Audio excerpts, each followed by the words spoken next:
vraie lumière. Nous avons reçu l'Esprit céleste. Nous avons trouvé la voie véritable. Adorons l'indivisible. Bonjour à ceux et celles qui suivent cette émission Orthodoxie avec le recteur Père Ménas. Bonjour Père. Bonjour Monsieur Granier. En pleine forme? Toujours. Toujours. Le thème d'aujourd'hui, Marie est-elle Immaculée Conception? Nous sommes le dimanche 19 novembre. J'espère que vous avez passé une bonne semaine et que vous êtes là pour écouter donc ce que le Père Ménas a à nous enseigner. Dimanche passé, vous avez dit, mon Père, que l'Église orthodoxe appelle Marie par immaculée et sans péché. Elle pense qu'elle n'a jamais commis de péché naturel. Marie est donc ainsi appelée, soulignant la suprématie de sa sainteté sur celle des autres saints. Aujourd'hui, nous allons donc parler du dogme de l'Immaculée Conception. La sainteté de Marie la rend-elle inaccessible aux hommes? Alors la question, est-ce que la sainteté de Marie la rend-elle inaccessible aux hommes? Marie, elle est la première rachetée, la première à ne pas avoir de péché. Mais cette grâce ne la rend pas inaccessible aux hommes. Il faut le voir, cette question, par un autre biais. Ce n'est pas un privilège personnel de Marie. Ce n'est pas un privilège personnel de Marie. C'est plutôt un moment important de l'histoire de notre salut. Parce que la Vierge Marie, elle ouvre le chemin. Elle est donc la première, elle est la figure vivante de l'Église. Donc il ne s'agit pas d'un privilège personnel, mais un patrimoine de toute l'Église. Donc la grâce d'être racheté du péché, c'est un patrimoine de la communauté de l'Église, parce que nous sommes, nous aussi, la communauté des rachetés. Car on ne peut pas être membre de l'Église si on n'est pas racheté du péché. Lorsqu'on devient membre de l'Église, on est baptisé, donc on est libéré de nos péchés actuels, et même libéré du péché originel. Donc en devenant membre de l'Église, on est un peuple de rachetés.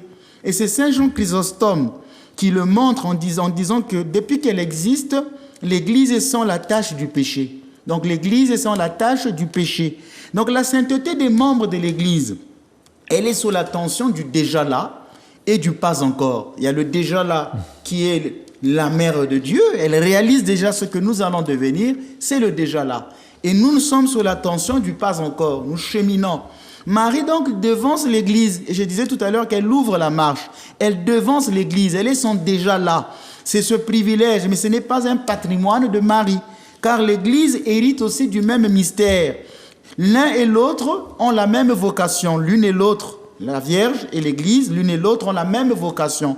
Marie est le premier membre de l'Église à vivre cette union au Christ. Et l'Église est gratifiée d'un même mystère. Ainsi, comme je dis, le jour de la parousie, c'est-à-dire le jour que le Christ reviendra. La parousie, c'est cette plénitude de présence. C'est la fin des temps, c'est l'eschatologie. Quand le Christ reviendra, eh bien, Marie-Madeleine et Marie, mère de Jésus, pourront se regarder l'une et l'autre comme deux sœurs. Elles se regarderont comme deux sœurs.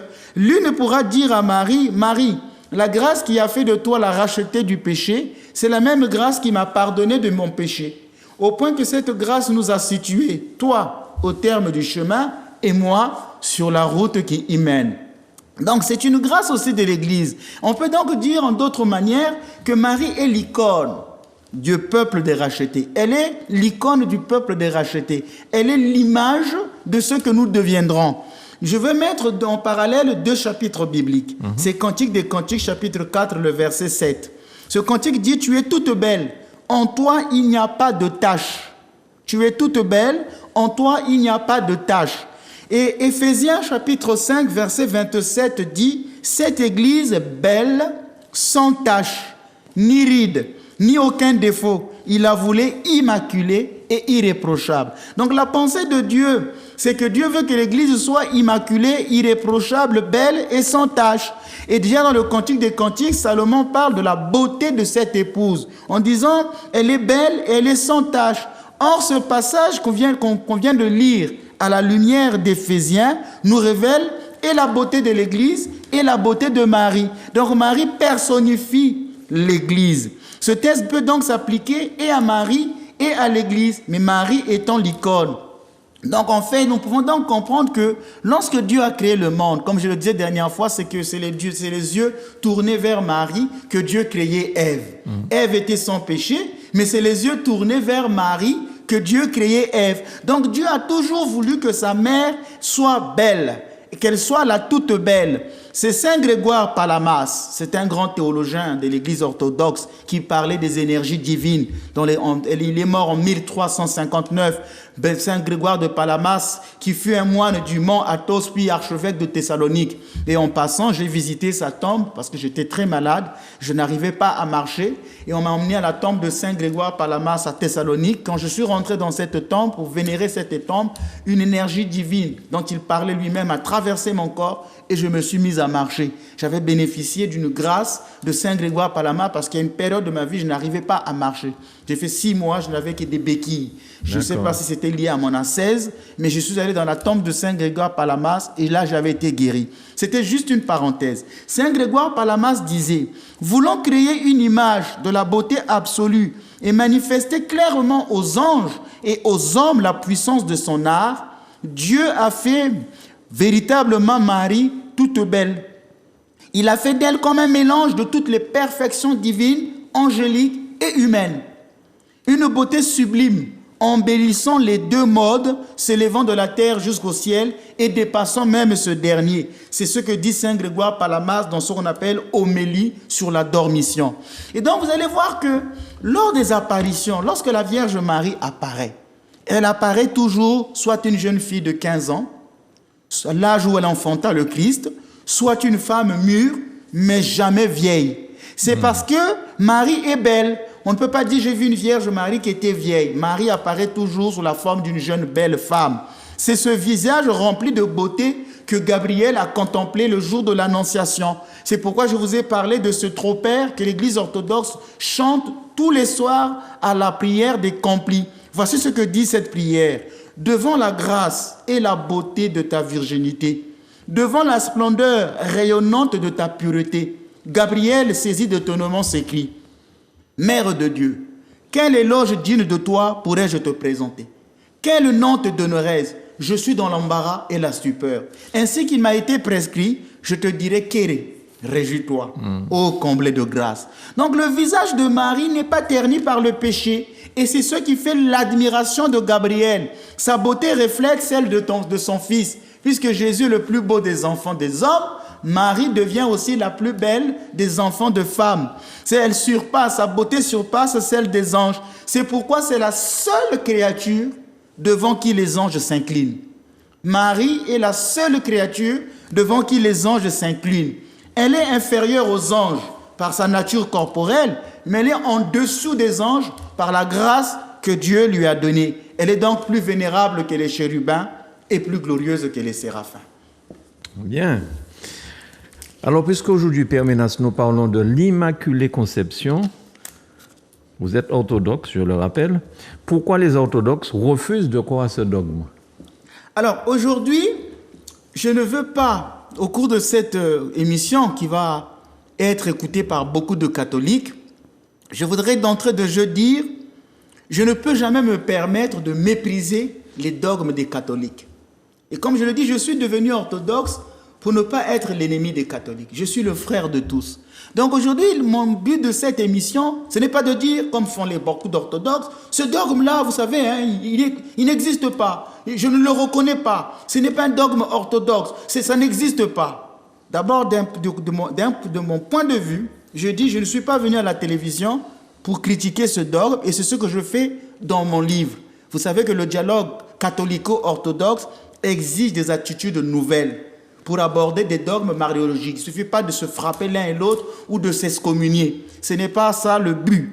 Alors, mais vous savez bien que je suis orthodoxe. Donc je ne peux pas dire aujourd'hui à la télévision, ce dogme Immaculée Conception, il est bon. Vous voulez que je me fasse excommunier par l'Église orthodoxe? Donc quelque part, moi aussi, si je ne dis pas la vérité de ce qu'enseigne l'Église orthodoxe, en ce moment-là, je me fais excommunier. Et moi, j'aime tellement l'Église orthodoxe, je voudrais tellement mourir orthodoxe, je suis tellement heureux d'être orthodoxe que je ne me permettais pas cela. Ce que nous allons faire ici, au cours de cette émission, c'est de présenter les deux positions. Oui. Expliquer pourquoi l'Église catholique dit-elle que Marie Immaculée Conception? Je veux l'expliquer. Et après dire aussi, mais pourquoi l'Église orthodoxe n'admet pas ce dogme? Notons donc que l'Église catholique a fait de l'Immaculée Conception un dogme.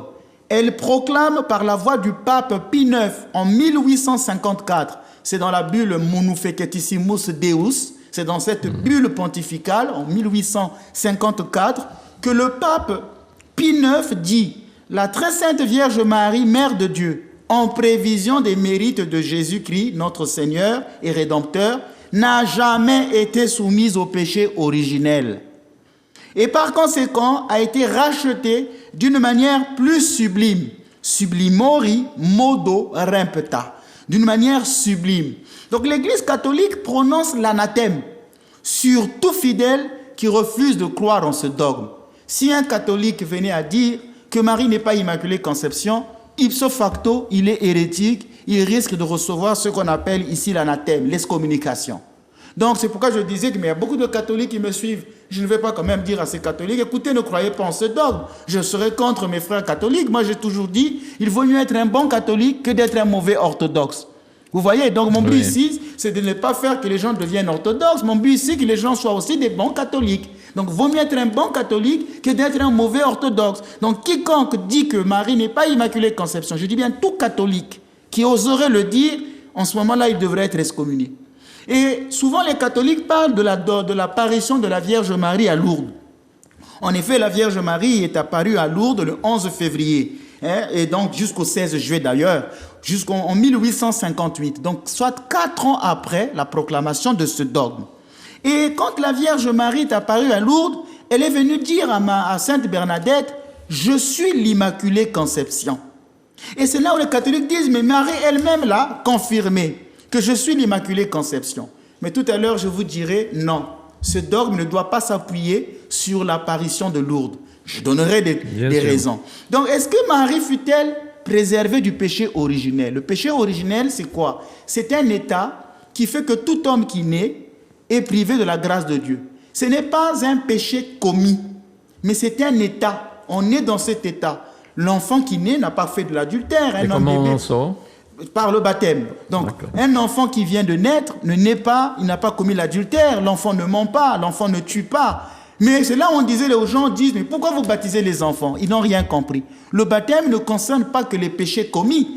Ah, il faut se convertir pour croire en Jésus-Christ comme vrai Dieu pour avoir le baptême. Mais le baptême vise aussi autre chose. Il vise une nature, c'est-à-dire il vise l'ontologie. L'enfant qui naît privé de Dieu. Comme dit le psaume 51, dès le ventre de ma mère, je suis pécheur. Donc le baptême ne vise pas que parce que le péché est commis, il vise à libérer la personne du péché originel. C'est un état et non un acte. C'est saint Augustin qui a surtout développé cette notion du péché originel. Donc, tout homme qui naît du péché originel. Mais Dieu fait en sorte que Marie, dès sa conception, soit préservée du péché originel. Maintenant, en d'autres termes, les orthodoxes acceptent-ils le dogme de l'Immaculée Conception selon laquelle Marie, dès sa conception, est née sans le péché originel? Eh bien, l'Église orthodoxe dit non.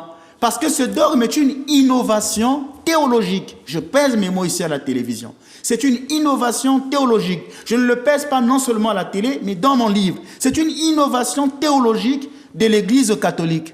Parce qu'avant, ce dogme n'existait pas. Et alors, il faut le voir au niveau de la révélation, au niveau du point de vue des pères et au niveau du point de vue des conciles pour comprendre pourquoi les orthodoxes n'acceptent pas ce dogme. Au niveau de la révélation, au niveau des pères, donc de la patristique, et au niveau des conciles. Merci d'avoir répondu à la question sur le péché originel. Beaucoup de personnes, je pense, ne savent pas ça. Et donc, c'est le baptême qui lave le bébé, en fait, du péché originel. D'accord. Ce n'est pas le péché des origines. Le péché des origines, c'est le péché qu'Adam et Ève ont commis. Le péché originel, c'est la nature qu'Adam transmet à toute sa descendance qui est privée de Dieu. Très bien. Vous avez parlé l'autre jour de la morsure du serpent dont parlaient les musulmans et qui disaient que seul Marie et Jésus n'ont pas été touchés par la morsure du serpent. Je disais, mais pourtant, les musulmans ne connaissent pas la notion du péché originel. Mais là, déjà, vous voyez qu'il y a une pré-révélation de ce que dira l'Église. Bien. Merci beaucoup, Père Ménas. Vous avez dit au point de vue de la révélation. Vous avez dit au point de vue de la révélation. Expliquez-nous.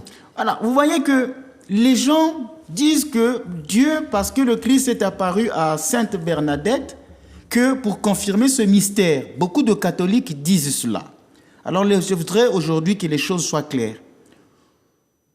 La révélation, c'est-à-dire tout cet enseignement que Dieu nous a révélé, nous a légué dans l'Église, ce que le Christ nous a enseigné, tous ces enseignements-là, la révélation s'achève avec l'apôtre Saint Jean, que l'Église orthodoxe appelle Saint Jean le théologien. Quand on voit dans le Nouveau Testament les 4 évangiles, il y a un évangéliste qu'on appelle Saint Jean, celui à qui Jésus avait confié à Marie. La révélation termine avec Saint Jean le théologien. Les catholiques vous le diront. Vous demanderez aux prêtres, ils vous diront, ce prêtre orthodoxe a raison. Je mets quiconque en défi ici à la télévision. Tout prêtre catholique vous le dira. Que la révélation termine avec Saint Jean. Donc, Sainte Bernadette ne peut pas être présentée comme une référence. Bien que des catholiques disent que oui, mais Sainte Bernadette, Dieu lui a révélé cela. Non, attention, la révélation termine avec Saint Jean le théologien et non avec Sainte Bernadette. Nous allons aller doucement. Je dis que je ne critique pas, mais je montrerai les deux positions. Si j'avais fait débat avec un prêtre catholique ici, parce que je l'ai demandé ce débat, il a été accepté. Au dernier moment, 3 prêtres ont désisté pour ne pas venir sur le plateau. Et je le dis ici à la télévision. Je ne me moque pas d'eux, mais je dis qu'au début, je ne voulais pas faire ce débat seul. Je voulais que je sois confronté à des prêtres catholiques. Et je m'attendais que si un prêtre m'avait dit, mais Sainte Bernadette aussi l'a prophétisé, je lui aurais dit, attention, Sainte Bernadette ne fait pas partie de la révélation. La révélation s'achève avec Saint Jean le théologien. L'apparition de Lourdes, l'apparition à Lourdes, que mes frères catholiques comprennent, l'apparition à Lourdes n'est pas un dogme de foi. Il s'agit d'une révélation qui incite à la foi. Donc je ne dis pas que Lourdes, ce n'est rien Lourdes. Beaucoup de gens ne vont rien comprendre de mes propos. Il a dit que Lourdes, ce n'est rien, que Marie n'est pas apparue à Lourdes. Je n'ai pas dit ça.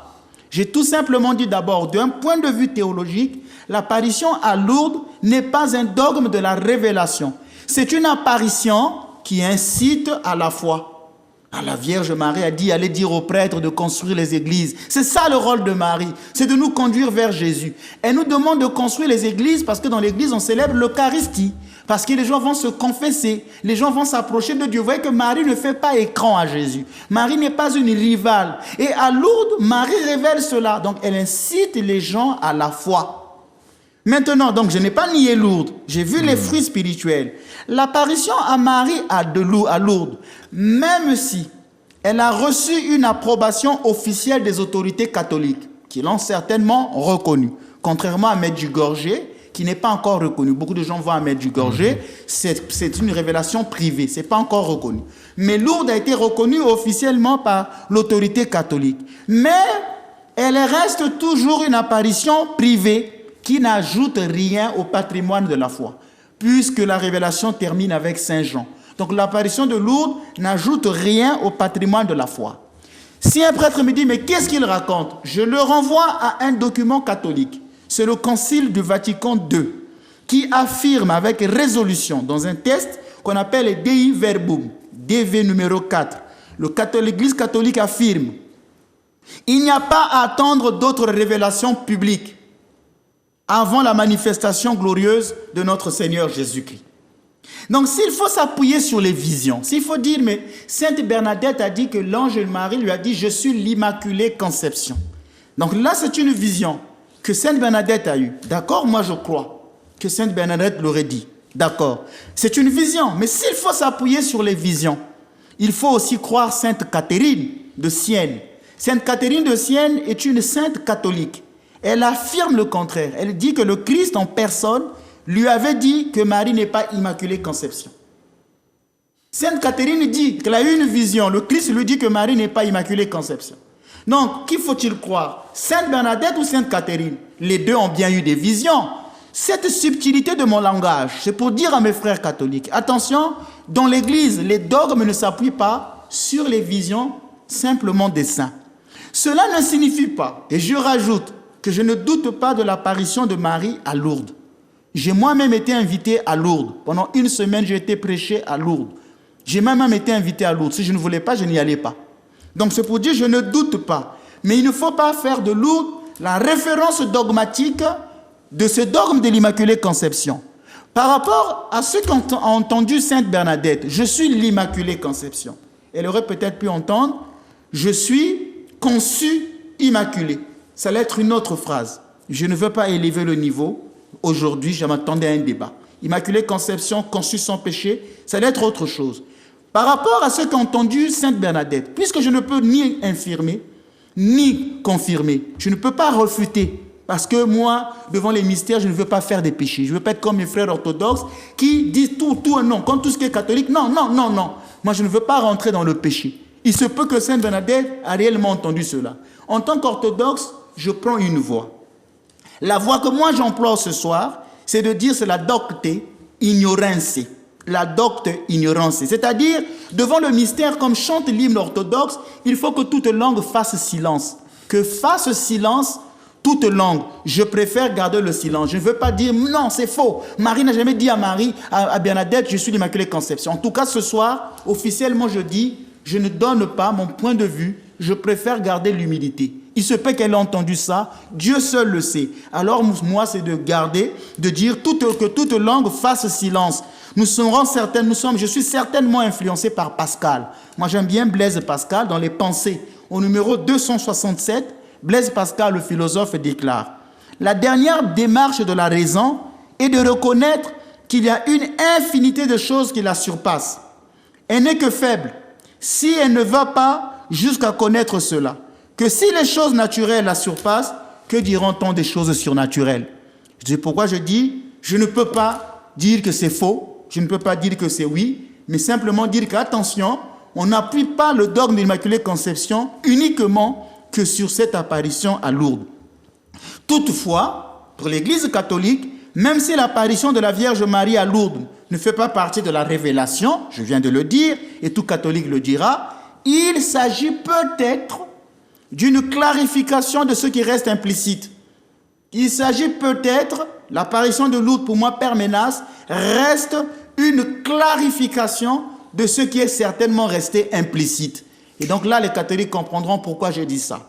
La révélation du dogme de l'Immaculée Conception ne peut donc être qu'une innovation de l'Église catholique qui a le droit, l'Église catholique a le droit de la qualifier d'extraordinaire parce qu'elle repose sur le magistère infaillible de son pape.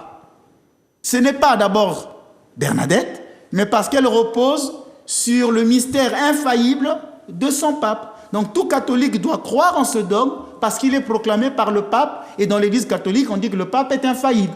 En ce moment-là, si vous êtes catholique, vous êtes tenu de croire. Mais venir me dire, oui, mais Bernadette, oui, d'accord, peut-être, mais ça ne s'appuie pas que sur Bernadette ou grâce à Bernadette. Est-ce que vous pensez qu'il y a des catholiques qui sont contents de prier Marie, et il y en a certains qui ne veulent pas prier Marie en disant qu'elle n'existe pas, enfin qu'elle n'est pas, ça ne sert à rien de prier Marie? Je vous ai toujours dit qu'il y a beaucoup de gens qui sont catholiques dans leur esprit. Et parfois qui n'ont pas une foi éclairée. Il y a beaucoup qui aiment Marie, mais parfois c'est par sentimentalisme. Mais est-ce qu'ils ont appris cela par l'intelligence de la foi? Il y en a d'autres, c'est par sentimentalisme. Peut-être l'image de la mère aussi. On est plus attaché à la mère qu'au père. Et donc Marie a cet attachement parce que d'abord, avant tout, elle reste une femme. Mais est-ce que la dévotion mariale est-elle éclairée? Beaucoup n'ont pas cette dévotion éclairée. Il y a un saint catholique qu'on appelle Saint Louis-Marie Grignon de Montfort. Dans le livre appelé La vie dévote, disait qu'il ne faut pas reconnaître comme dévotion mariale tout ce qui est loin du Christ. Moi, quand j'étais ici en Martinique, quand je venais d'arriver, je faisais mes conférences, j'avais demandé à des catholiques qu'ils pouvaient faire la prière du chapelet. Une fois que la paroisse a été érigée, j'ai dit aux gens, maintenant, à la place du chapelet, nous aurons la messe. La liturgie, la messe. Beaucoup de gens n'ont plus voulu, on dit, comment on peut enlever Marie? Comment on ne fait plus le chapelet? Les gens donc veulent mettre Marie au même pied d'égalité que Jésus. Qu'est-ce qui est plus grand? Le chapelet ou la messe? Vous voyez, donc la foi mariale de beaucoup de catholiques, et même des orthodoxes, n'est pas une foi éclairée. Elle est encore imprégnée de beaucoup de sentimentalisme. Et dans ces milieux, je connais aussi des catholiques qui doutent de Marie. Bien. Vous avez aussi dit, mon père, qu'au point de vue des pères, ce dogme n'est pas acceptable. Vous avez dit qu'au point de vue des pères, ce dogme n'est pas acceptable. Quand vous parlez des pères, vous parlez donc des pères les pères de l'Église. des pères Tout de à l'heure, l'Église. dernièrement, vous avez parlé des fondateurs. C'est ça. Et je disais à la télévision que pour bien comprendre la mariologie, pour bien comprendre la théologie, il faut lire les pères. Ce sont des écrivains ecclésiastiques qui sont nés avant l'encens, qui avaient une sainteté de vie et dans la doctrine, ils conforment. Et je disais, mais c'est bizarre, tous les pères ont parlé de Marie avec la même voix, les mêmes mots. Pourtant, ils ne se connaissaient pas, ils n'ont pas vécu dans les mêmes localités. Il y a ceux qui étaient en Afrique, il y a ceux qui étaient dans l'Orient, il y a ceux qui étaient en Israël, mais tous ont parlé le même langage alors qu'il n'y avait même pas d'Internet. C'est pour montrer que la théologie d'Église, elle vient de l'Esprit Saint qui nous conduit vers la vérité tout entière. Et en dehors d'Hippolyte de Rome, qui est mort en 235, Hippolyte de Rome est l'un des pères de l'Église qui était convaincu que Marie était préservée du péché. Mais la plupart des pères, que ce soit dans l'Église catholique ou dans l'Église orthodoxe, donc en Occident, ont toujours rejeté cette théologie. Saint Augustin d'Hippone, ce qui était un Africain, en l'an 430, Saint Augustin n'a jamais accepté que Marie soit Immaculée Conception. Saint Anselme, qui était un père de l'Église catholique en 1333, voire 1109, n'a jamais reconnu que Marie était Immaculée Conception. Tous ces pères ont plutôt parlé de la purification de Marie parce qu'ils croyaient que Marie a été conçue avec le péché originel, comme Saint Jean-Baptiste. Saint Jean-Baptiste est conçu du péché originel. Et le jour que la Vierge Marie a salué Élisabeth, l'enfant bondit de joie. Et les théologiens ont exprimé que ce bondissement de joie exprimait que Jean-Baptiste, dans le sein de sa mère, était libéré, a reçu la sanctification, était libéré du péché, donc de l'entrave du péché. Donc les orthodoxes, comme ils sont restés dans la théologie des pères, on ne va pas aussi dire que les orthodoxes sont tort, ils ont toujours voulu garder la théologie des pères. C'est la seule église qui n'a jamais voulu rien changer. L'église orthodoxe, c'est l'église des pères. Si vous voulez savoir comment prier les premiers chrétiens, les premières théologies, il faut nécessairement entrer dans l'église orthodoxe. C'est la seule église qui ne peut pas accorder, par exemple, des bénédictions à des personnes homosexuelles, par exemple. C'est le débat actuellement qui règne dans l'église catholique. C'est la seule église qui garde les traditions des pères. Nos frères catholiques sont catholiques avec nous, mais il faut reconnaître qu'il y a eu beaucoup de changements dans l'église catholique. De le dire, c'est juste une vérité historique. Ce n'est pas dénigrer mes frères catholiques. Souvent, les gens comprennent mal mes mots. Moi, je suis un homme qui suis ouvert au dialogue. Je ne suis pas là pour faire des guerres de clochers. Mais je dis tout simplement que les pères n'ont pas accepté cette doctrine. Donc, les orthodoxes sont restés dans le sillage des pères et pensent que Marie a été délivrée du péché originel le jour de l'Annonciation. Quand Dieu lui a dit « Kéré, réjouis-toi », c'est à ce moment-là qu'elle est libérée du péché originel. Si Marie a été Immaculée Conception dès sa conception, si elle est immaculée dès sa conception, elle n'aurait pas pu prononcer le fiat, le oui, puisqu'elle n'est pas libre d'agir. Déjà, elle est sous l'effet d'une grâce qui est plus forte qu'elle, donc il y aurait comme si Marie serait robotisée. C'est comme ça que penserait l'Église orthodoxe. Mais si vous la libérez du péché originel dès la conception, elle n'est plus libre des actes qu'elle pose. Donc vous voyez, c'est ça d'abord la conception orthodoxe. Tout à l'heure, j'expliquerai à mes frères catholiques, ne vous embêtez pas trop. Donc les orthodoxes ressentent ce dogme comme une interprétation douteuse du péché originel et séparent Marie du reste de la descendante d'Adam. Je l'ai dit que nous tous, nous naissons avec une nature viciée par le péché. Notre nature ontologiquement est séparée de Dieu parce que Adam a transmis cette nature. C'est pourquoi on parle de péché originel. Si Marie est préservée du péché originel, je dis bien dès la conception, elle échappe au reste des descendants d'Adam. Elle n'est plus comme nous. C'est comme ça, c'est cela la conception de l'Église orthodoxe. Pour l'Église orthodoxe, il n'y a pas de culpabilité originelle transmise à tout homme. Et donc, pas lieu de préserver Marie d'une culpabilité inexistence. Là, j'ai élevé le niveau pour les théologiens qui m'écoutent. Alors, parce que je m'adresse à beaucoup de public, je reprends ma phrase. Il n'y a pas de culpabilité originelle transmise à tout homme. Et donc, pas lieu de préserver Marie d'une culpabilité inexistante. Ce dogme-là, il faut bien quand nos frères catholiques le prêchent, il faut bien le prêcher. Parce que j'ai entendu à la télévision un prêtre qui parlait de ce dogme, mais il l'a mal présenté.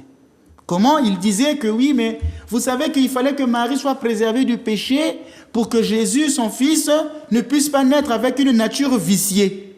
Cela favorise la confusion entre sexualité et péché. L'acte générateur de Joachim et Anne, serait donc pécamineux. Comme Joachim et Anne font leur acte sexuel, cet acte-là, il est imbibé de péché, et donc il faut que Marie sorte de là. Donc il y a une confusion entre sexualité et péché. Et je l'ai dit, les gens ont tendance à voir la sexualité comme ce qui est sale ou bestial. Il faut donc que Marie soit protégée de cette pollution.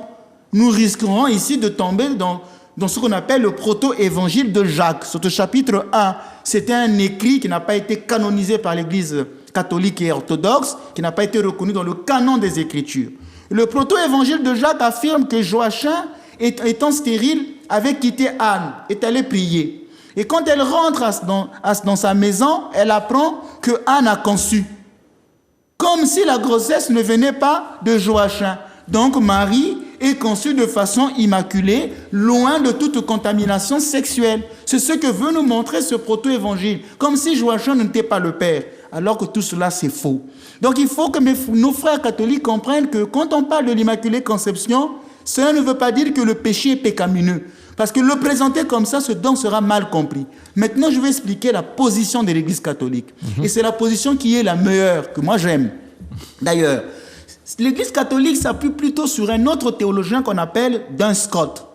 Duns Scott parle de rédemption préventive de Dieu envers Marie par anticipation des mérites de la passion du Christ. Et c'est ce que disait le pape Pie IX, que Marie Immaculée Conception en prévision des mérites de Jésus-Christ. Ici, l'Église catholique parle de rédemption préventive.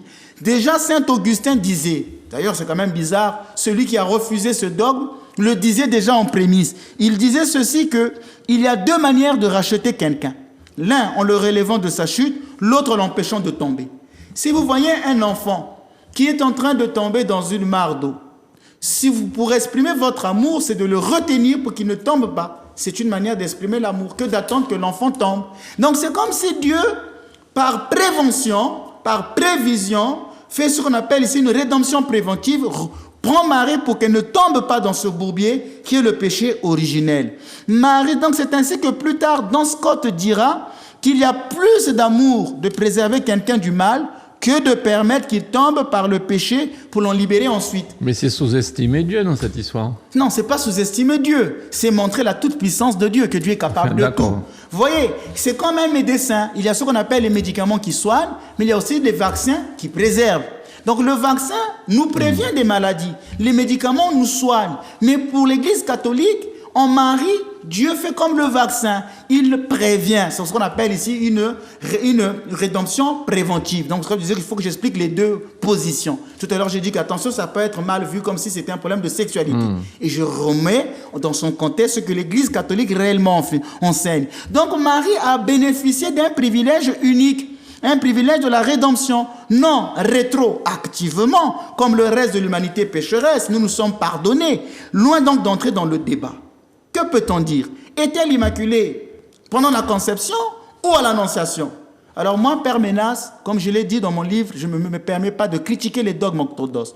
La seule réponse que je donne à cela, c'est que Dieu seul connaît le moment où il a préservé Marie du péché originel. Si nos frères catholiques disent à la conception, je m'incline, je le serai au ciel. L'Église orthodoxe dit que c'est à l'annonciation, je m'incline, je le saurai au ciel. Pour l'instant, comme je dis, devant le mystère, il faut faire silence. Je ne vais pas aller critiquer un dogme que je ne maîtrise pas. Je dis tout simplement, eh bien, Dieu seul connaît le moment où il a réellement préservé Marie du péché originel. Bien.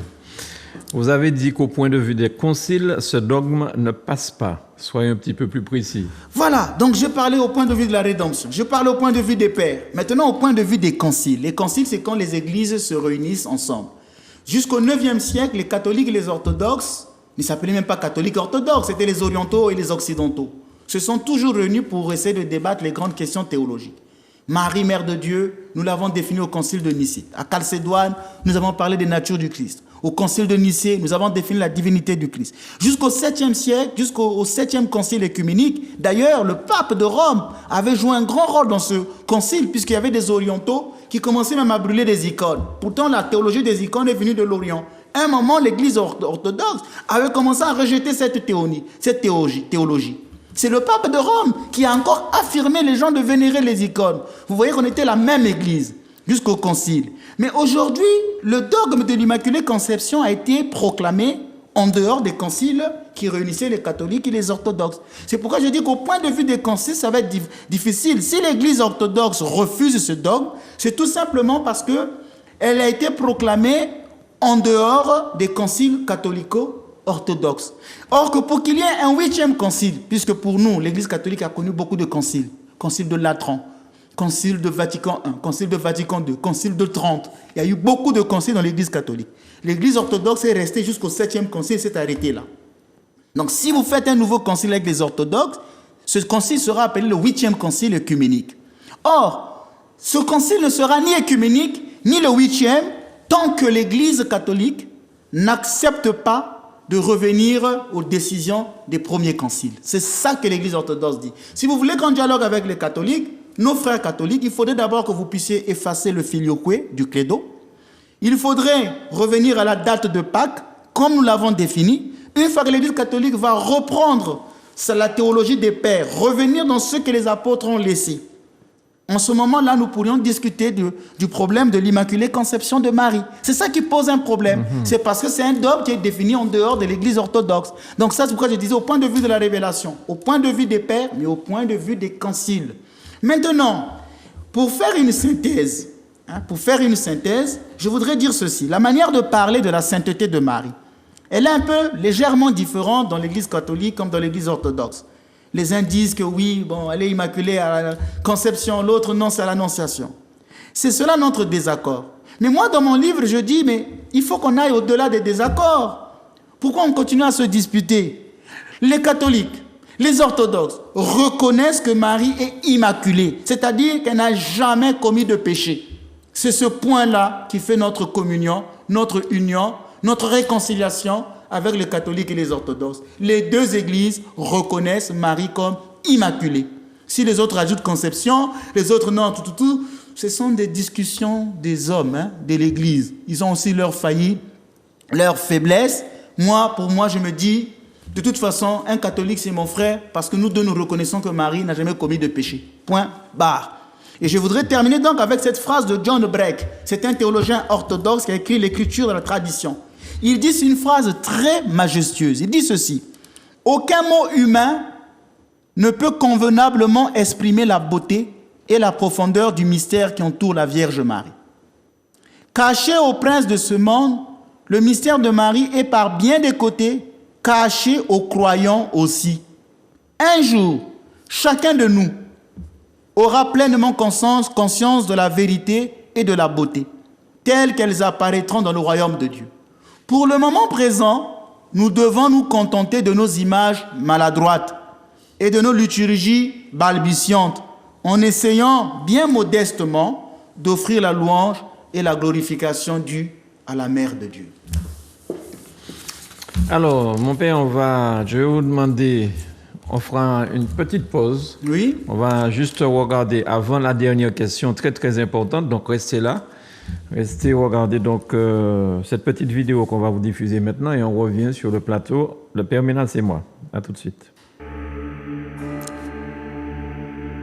La paroisse Notre-Dame de l'Action Estime est entrée avec joie et ferveur dans une année mariale qui a commencé ce 1er octobre 2023 et terminera le 11 juin 2024.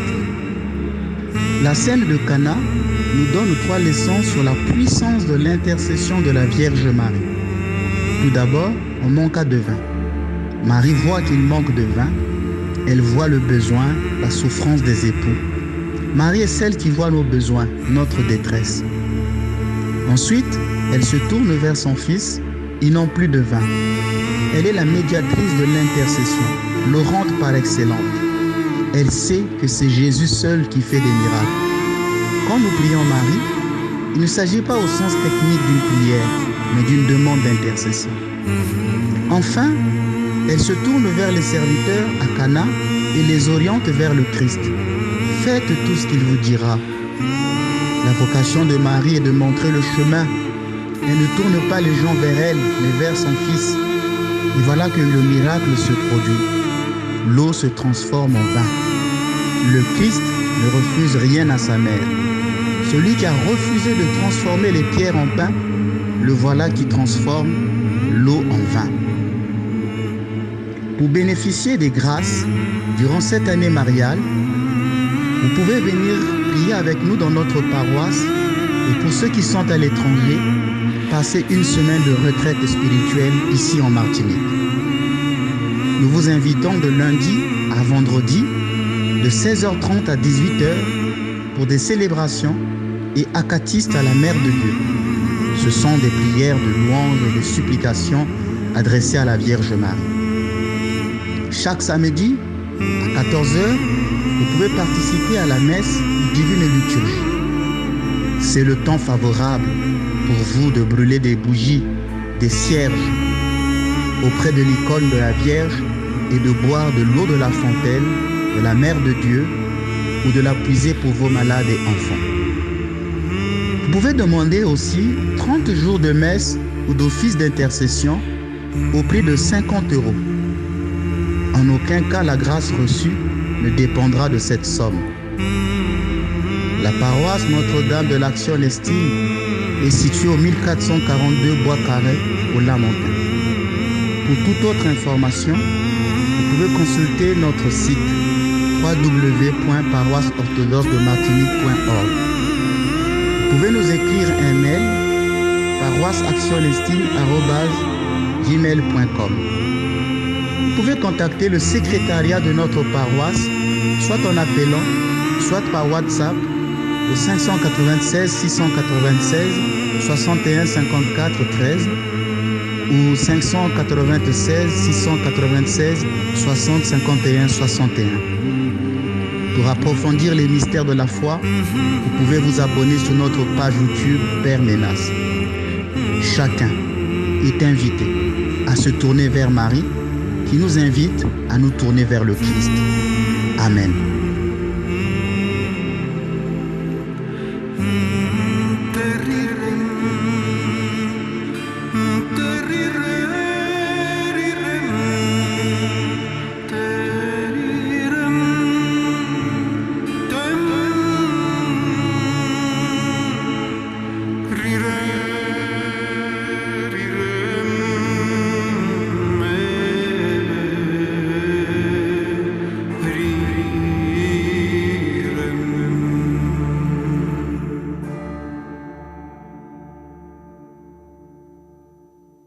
Très belle chanson, mon père. Vous étiez en train de me dire en antenne. C'est oui. le Térirème, c'est le chant que la Vierge Marie chantait pour bercer Jésus. On appelle ça le Térirème, c'est le chant qui passait. Les gens disent, mais comment il sait ça? C'est pas dans la Bible, c'est pas dans l'Évangile. Venez apprendre, venez apprendre. Il y a 2 semaines, vous étiez l'invité de Psychose avec Fred Galva, psychologue à la Martinique, qui fait des émissions chez nous. Dans une autre émission de Zouk Télévision. Vous avez affirmé que les catholiques étaient des orthodoxes. Une personne vous a répondu ceci. J'admire le Père Ménas, mais il parle comme si l'Église orthodoxe est une, avec un U majuscule, alors qu'elle est autocéphale. Qui a la primauté aujourd'hui? Jusqu'en 1054, Rome avait la primauté. C'est pour cela que beaucoup d'églises sont revenues dans le giron de Rome. Alors, je ne sais pas si c'est un prêtre qui vous a écrit ça. Je pense. L'écriture est celle vraiment d'un historien qui a fait les études de théologie. Et je pense, comme beaucoup de prêtres maintenant commencent à venir faire des commentaires, me posent des questions, c'est toujours bien parce qu'on élève le niveau. Oui. Alors, je voulais répondre à notre frère pour dire qu'il dit que les églises orthodoxes ne sont pas une, mais elles sont autocéphales. D'abord, c'est faux. L'église orthodoxe est une. Parce qu'elle professe la même foi. On dit l'église est une, sainte, catholique et apostolique. L'église orthodoxe est une parce qu'elle professe la même foi, la même liturgie, les mêmes disciplines ecclésiastiques dans toutes les églises. Donc les églises, elles sont une. Mais elles sont organisées, je n'ai pas dit divisées, organisées en patriarcat. Elles sont organisées. Et c'est pourquoi on dit elles sont autocéphales. C'est-à-dire, autocéphale vient du grec qui a sa propre tête. Képhale, céphale, képha, c'est la tête. J'ai des céphalées. Autocéphale. Donc, ça veut dire qu'elle a sa propre tête. Chaque église a sa propre tête. Mais elles sont unies puisqu'elles ne peuvent pas prendre des décisions sans consulter les autres. Et ça a toujours été l'administration depuis le début. Même quand l'Église catholique faisait partie de cet ensemble, on a toujours décidé ainsi. Donc lorsqu'il dit que oui, elles ne sont pas une, mais elles sont autocéphales, la personne a mal comprise. Même l'Église catholique est autocéphale. Je lui ai répondu sur les réseaux sociaux en disant, mais vous pensez qu'il y a que l'Église orthodoxe qui est autocéphale? Même les catholiques sont autocéphales, parce qu'elles ont leur propre tête, qui est le pape François. Donc il faut, quand on dit les mots, il faut vraiment les comprendre jusqu'au fond des choses. Ne pas faire la récitation. Il dit ceci, qui a la primauté aujourd'hui? Et il dit que depuis 1054, l'Église catholique avait toujours la primauté. C'est quoi cette primauté? C'est ça même qui a créé la division, la séparation entre les catholiques et les orthodoxes. La primauté que le pape de Rome a, pour l'Église orthodoxe, c'est une primauté d'honneur. Parce qu'elle dirigeait, l'Église était basée à Rome. Rome était la grande capitale de l'Empire. Constantin avait fait de Rome la grande capitale de l'Empire. Donc elle avait des richesses, elle avait plus d'églises. Et voyant son pouvoir économique, son pouvoir politique, alors les autres églises lui ont donné ce qu'on appelle une primauté d'honneur, un respect. Il était le premier parmi les pères. Mais ce n'est pas une primauté de droit divin. C'est-à-dire, pour les catholiques, la primauté du pape est une primauté de droit divin. Tu es Pierre, cette pierre, je bâtirai mon église. Et en ce moment-là, le pape de Rome a dit, c'est moi qui vais commander dans toutes les églises. Les autres ont dit, mais non, mais on a toujours agi par autocéphalité. C'est-à-dire, tu commandes ton église, je commande ton église, et ainsi de suite. Tu n'es pas au-dessus de nous, mais nous t'honorons parce que tu fais partie de la grande ville. Donc, primauté d'honneur. Et c'est là où les gens ont compris mal cette phrase de « tu es Pierre, cette pierre, je bâtirai mon église ». Et quand je fais des débats avec des prêtres catholiques, je leur dis « mais écoutez, si l'église du Christ est bâtie que sur Pierre, mais que fait Jacques? Mais que fait Paul? Mais que fait que André? Donc l'église n'est que bâtie que sur Pierre, elle est bâtie sur tous les apôtres. » Et une autre question encore. Si Pierre était le chef de l'église, pourquoi quand l'Esprit Saint est descendu le jour de la Pentecôte, la première église a été faite à Jérusalem? C'est la première église. C'était à Jérusalem. Donc le premier diocèse, on peut dire, c'est le diocèse de Jérusalem. Mais pourquoi à Jérusalem, c'est Jacques, le frère du Seigneur, qui était le premier évêque? Pourquoi pas Pierre? Si Pierre était le chef des autres églises, pourquoi Pierre n'était-il pas le premier évêque de Jérusalem? Et quand Jacques est mort, c'est Simon, son frère, qui l'a succédé, pas toujours Pierre. Et l'église de Rome a été construite par Paul. Donc vous voyez que ce sont des subtilités historiques, on risque de prendre beaucoup de temps. Il faut comprendre que l'église orthodoxe n'a jamais nié la primauté de Rome. C'est quand plus tard Constantin va construire Constantinople, que Constantinople sera appelée la deuxième ville de Rome. Vous voyez, la deuxième Rome, c'était Constantinople. Et là, il y a un patriarche qui est là. Et quand les catholiques se sont séparés de cette communauté, nous avons donné notre primauté d'honneur au patriarche de Constantinople, qui est la deuxième ville, la ville de Rome. Ce sont des subtilités. Mais ça ne veut pas dire que les catholiques ne sont pas, les romains ne sont pas catholiques et que les orthodoxes ne le sont pas. Et il dit que beaucoup d'églises sont revenues dans le giron de Rome. Cela, c'est faux, parce qu'en fait, il y a des églises orthodoxes qui se sont rattachées à Rome pour des questions politiques. Et c'est ce que nous appelons les uniates. Les uniates. Il y a une vingtaine d'églises orthodoxes ou orientales qui sont rattachées à Rome. On les appelle les uniates. Je dis bien une vingtaine. Ceux qui ne comprennent pas le français vont dire, il a dit 20 églises. Je dis une vingtaine parce qu'il y en a au moins 21 ou 22 ou 23. Je ne connais plus le nombre précis. D'où je dis une vingtaine qui se sont rattachés à Rome. Mais pour des questions politiques. Et que l'église orthodoxe a condamné. Ils ont condamné le pape de Rome pour avoir fait un acte de prosélytisme. Et donc là, il faudrait qu'on puisse voir. D'ailleurs, si je ne m'appuie que sur ça, ces églises-là sont rattachées à Rome. Mais pourquoi leurs prêtres continuent toujours de garder les traditions orthodoxes? Leurs prêtres sont mariés. Dans leur credo, ils ne disent jamais le credo des catholiques. Ils disent jamais « je crois en l'Esprit Saint qui procède du Père et du Fils ». Ils ont gardé le même credo que nous. Les mêmes soutanes, les mêmes prières, les mêmes lois. La seule chose, c'est qu'ils reconnaissent le pape de Rome. Mais s'ils étaient autant que catholiques, parce qu'ils sont sous le giron de Rome, il fallait qu'ils changent tout. Donc il y a d'autres aspects que les gens ne comprennent pas. Pourquoi ces églises sont dans cette église, mais tout en gardant les traditions orthodoxes. Donc ce n'est pas pour faire la guerre des clochers, mais c'est pour essayer de révéler l'histoire. Quand on ne sait pas les choses, on risque de dire tout et n'importe quoi. Merci beaucoup, mon père. Je pense que cette émission-là encore va... Le livre sort, hein? Le livre sort dans 10 jours. Dans 10 jours. Dans 10 jours, le livre de la Vierge Marie sort. Donc préparez-vous. Le livre sort dans 10 jours. À la Martinique et en dehors de la Martinique Et en aussi. dehors de la Martinique, ça serait vendu dans le monde entier. Il suffit que les gens appellent, quand je veux le dire officiellement, il faudrait voir Amazon. Il y a des gens qui sont en Afrique qui veulent que l'on leur voie le livre depuis la Martinique. Ce n'est pas possible parce que ça va coûter beaucoup en frais. Ce qu'il faut plutôt faire pour ceux qui sont en Afrique, c'est de voir leurs frères, leurs familles, leurs amis qui sont en Europe. S'ils ont des amis en Europe, ils les contactent. Ceux-là, depuis l'Europe, commandent par Amazon et envoient en Afrique. Ce serait plus facile de contacter vos familles, vos amis, vos connaissances qui sont en Europe. Grâce à Amazon, ils peuvent l'avoir sur place et vous l'envoyer en Afrique.